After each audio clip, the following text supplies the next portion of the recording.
Good afternoon. Today, I made two vital calls, as I've been making for some months now. Two vital calls that on the situation in Russia and Ukraine.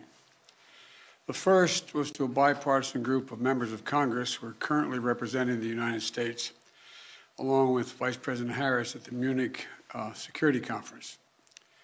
The second was the latest in a series of calls over the past many months with the heads of state of our NATO allies and the European Union to bring them up to date on what the United States thinks is the current state of affairs and what's likely to happen in Ukraine in the coming days, to ensure that we continue to remain in lockstep, that is, the European Union and NATO.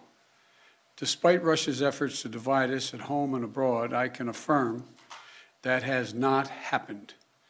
The overwhelming message of on both calls was one of unity, determination, and resolve. I shared with all of those on the calls what we know about a rapidly escalating crisis in Ukraine. Over the last few days, we've seen reports of a major uptick in violations of the ceasefire by Russian-backed fighters attempting to provoke Ukraine and the Donbass. For example, a shelling of a Ukrainian kindergarten yesterday, which Russia has falsely asserted was carried out by Ukraine. We also continue to see more and more disinformation being pushed out to the Russian public, including Russian-backed separatists, claiming that Ukraine is planning to launch a massive offensive attack in the Donbass. Well, look, there is simply no evidence of these assertions, and it defies basic logic to believe the Ukrainians would choose this moment with well over 150,000 troops arrayed on its borders to escalate a year-long conflict. Russia's state media also continues to make phony allegations of a genocide taking place in the Donbass and push fabricated claims warning about Ukraine's attack on Russia without any evidence. That's just what I'm sure Ukraine's thinking of doing, attacking Russia. All of these are consistent with the playbook the Russians have used before to set up a false justification to act against Ukraine.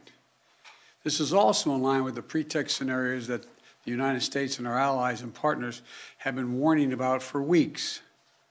Throughout these tense moments, the Ukrainian forces have shown great judgment and, I might add, restraint. They refused to allow the Russians to bait them into war. But the fact remains, Russian troops currently have Ukraine surrounded from Belarus along the Russian border and with Ukraine to the Black Sea in the south and all of its border. You know, look, we have reason to believe the Russian forces are planning to and intend to attack Ukraine in the coming week, in the coming days. We believe that they will target Ukraine's capital, Kyiv, a city of 2.8 million innocent people. We're calling out Russia's plans loudly and repeatedly, not because we want a conflict, but because we're doing everything in our power to remove any reason that Russia may give to justify invading Ukraine and prevent them from moving. Make no mistake, if Russia pursues its plans, it will be responsible for a catastrophic and needless war of choice. The United States and our allies are prepared to defend every inch of NATO territory from any threat to our collective security as well.